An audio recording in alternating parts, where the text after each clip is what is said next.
आप बीती horror story जंगल की चीखें भाग एक। यात्रा की शुरुआत। मैं रवि एक ट्रैवल ब्लॉगर हूँ और मुझे नई जगहों पर जाना बहुत पसंद है। लेकिन मेरी यह आदत मुझे एक ऐसी भयानक घटना की ओर ले गई जिसे मैं कभी नहीं भूल सकता।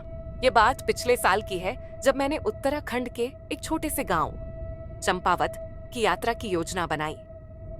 यह गांव अपनी रहस्यमयी कहानियों के लिए प्रसिद्ध था, लेकिन मैंने इसे सिर्फ एक अफवाह समझा।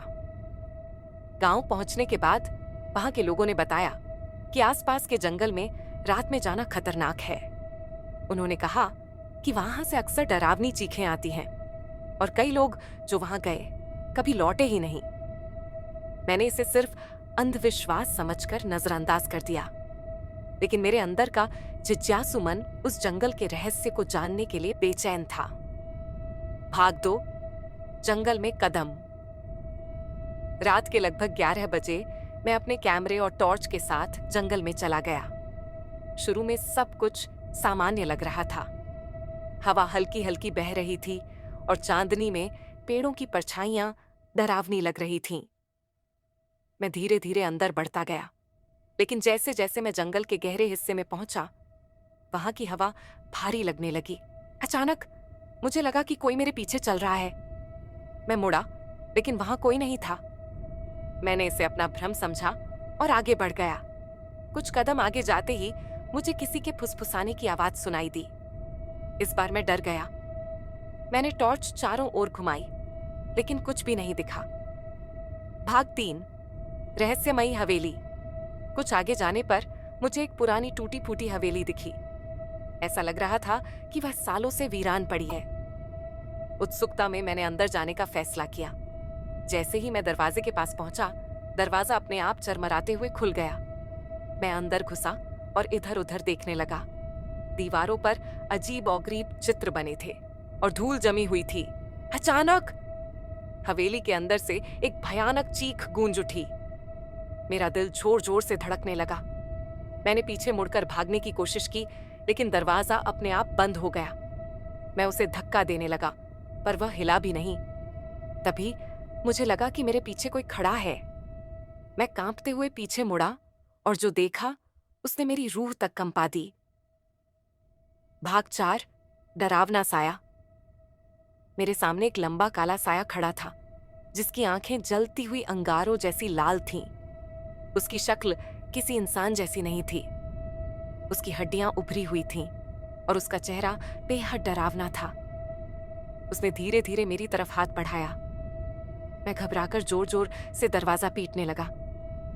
तभी वह साया तेजी से मेरी ओर बढ़ा और उसकी ठंडी भयानक आवाज गूंज उठी। तू यहां नहीं होना चाहिए था। मेरे पूरे शरीर में झुरझुरी दौड़ गई।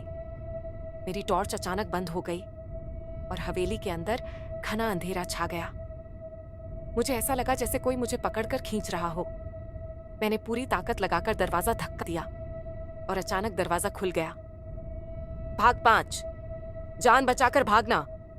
मैं बिना कुछ देखे पूरी ताकत से दौड़ पड़ा।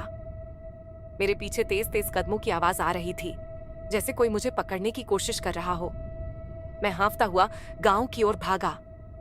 जैसे ही मैं गांव के पास पहुंचा, पीछे से वो डरावनी चीख फिर से गूंज उठी। गांव के बुजुर्गों ने मुझे देखा तो उनके चेहरे का रंग उड़ गया। मैंने हांफते हुए सारी घटना सुनाई। उन्होंने कहा, तू बहुत बड़ी गलती कर बैठा है। वो आत्मा अब तुझे छोड़ने वाली नहीं। भाग 6। भूत का साया। उस रात मैं गांव के एक बुजुर्ग के घर में रुका, लेकिन जब मैंने सोने की कोशिश की तो मुझे ऐसा महसूस हुआ कि कोई मेरे कमरे में मौजूद है। अचानक खिड़की अपने आप खुल गई और ठंडी हवा का झोंका अंदर आया।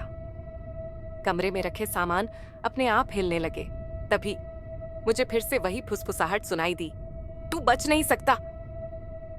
मैं डर के मारे पसीने पसीने हो गया। तभी उस बुजुर्ग ने एक ताबीज निकालकर मेरे गले में डाल दिया। उन्होंने मंत्र पढ़ा और कुछ देर बाद सब शांत हो गया। भाग 7। रहस्य का खुलासा। अगले दिन बुजुर्ग ने बताया कि वह हवेली कई साल पहले एक जमींदार की थी, जिसने कई निर्दोष लोगों की हत्या की थी। उन मरे हुए लोगों की आत्माएं अब वहां भटक रही थीं और जो भी वहां जाता उसे वो अपनी दुनिया में खींच लेती। मैंने तुरंत गांव छोड़ने का फैसला किया और कसम खाई कि दोबारा कभी बिना सोचे समझे ऐसी जगह नहीं जाऊंगा। निष्कर्ष, आज भी जब मैं उस घटना को याद करता हूं तो मेरी रूह कांप उठती है। वो हवेली, वो चीखें, वो भयानक साया, सब कुछ मेरी यादों में ताजा है। मैं अब भी सोचता हूँ कि अगर उस रात गांव के बुजुर्ग मेरी मदद न करते तो शायद मैं भी उन लापता लोगों में शामिल हो जाता।